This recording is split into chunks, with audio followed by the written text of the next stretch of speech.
On the morning of January 15, 1947, Betty Bersinger was pushing her 3-year-old daughter Anne in a stroller down the sidewalk, heading to a shoe repair shop. She paused when she noticed what she thought was a mannequin laying in the grass, but as she looked closer, she discovered it was something much more alarming. It was an unexpected gruesome scene, a mutilated corpse. The body of a young naked woman sliced clean in half at the waist. The body was just a few feet from the sidewalk and posed in such a way that the mother reportedly thought it was a mannequin at first glance. Despite the extensive mutilation and cuts on the body, there wasn't a drop of blood at the scene, indicating that the young woman had been killed elsewhere. The ensuing investigation was led by the LA Police Department. The FBI was asked to help, and it quickly identified the body, just 56 minutes after the discovery. The crime we are going to talk about in this episode is one of the most brutal murders that ever occurred in the USA.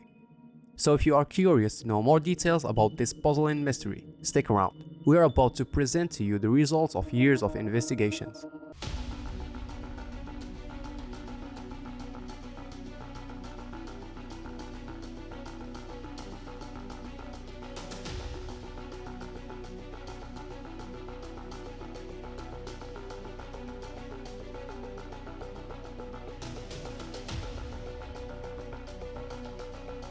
Before we start, make sure to subscribe and hit that bell to receive our latest notifications.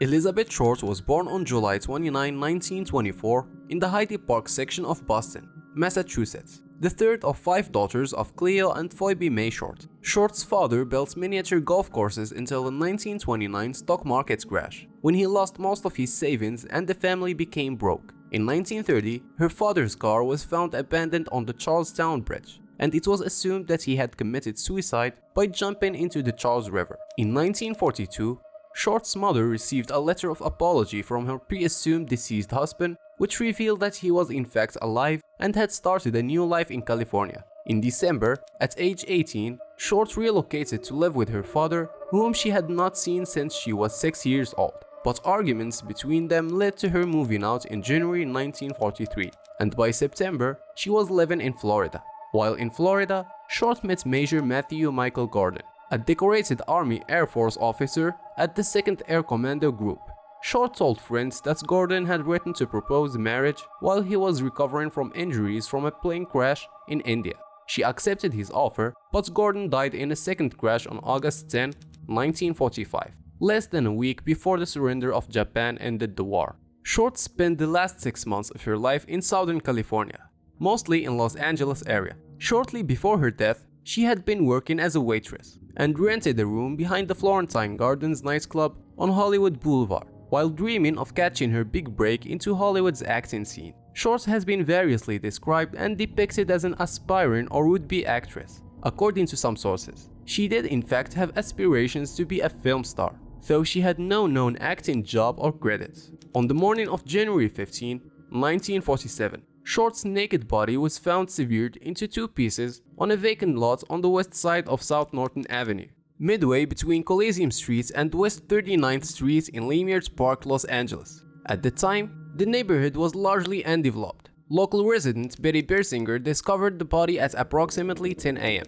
While walking with her 3-year-old daughter, Bersinger initially thought she had found a discarded store mannequin. When she realized it was a corpse, she rushed to a nearby house and telephoned the police, who arrived within few minutes. Upon the discovery, a crowd of both passerby and reporters began to gather. Short's severely mutilated body was completely severed at the waist and drained of blood, leaving her skin a pallid white. Medical examiners determined that she had been dead for around 10 hours prior to the discovery, leaving her time of death either sometime during the evening of January 14 or the early morning hours of January 15. The body had apparently been washed by the killer. Short's face had been slashed from the corners of her mouth to her ears, creating an effect known as the Glasgow smile. She had several cuts on her thighs and breasts, where entire portions of flesh had been sliced away. The lower half of her body was positioned a foot away from the upper.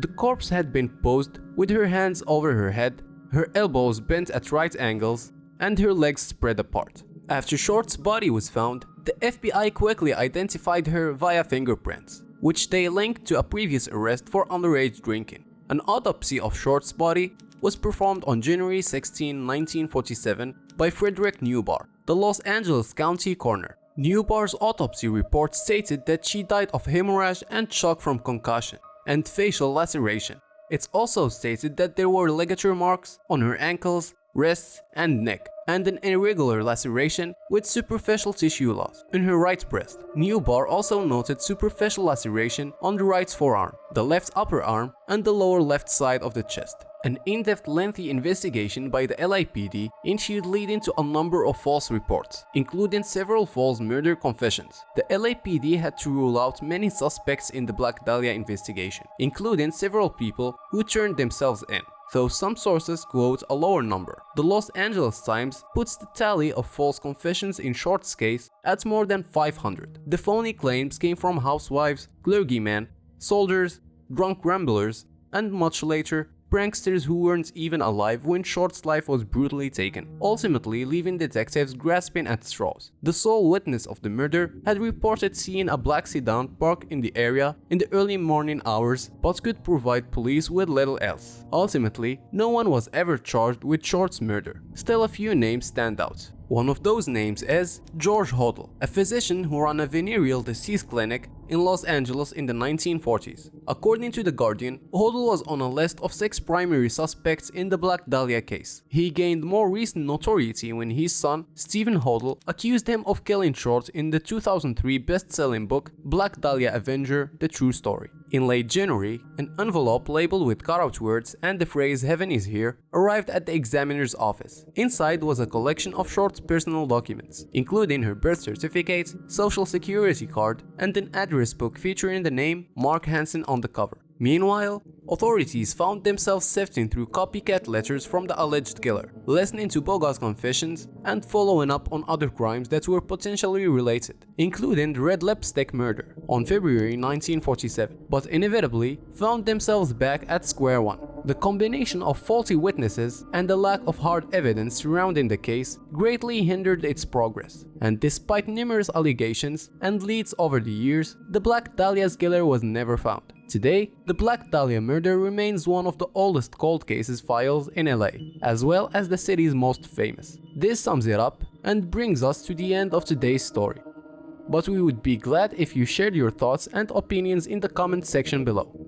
Don't forget to subscribe, take care, and see you in the next video.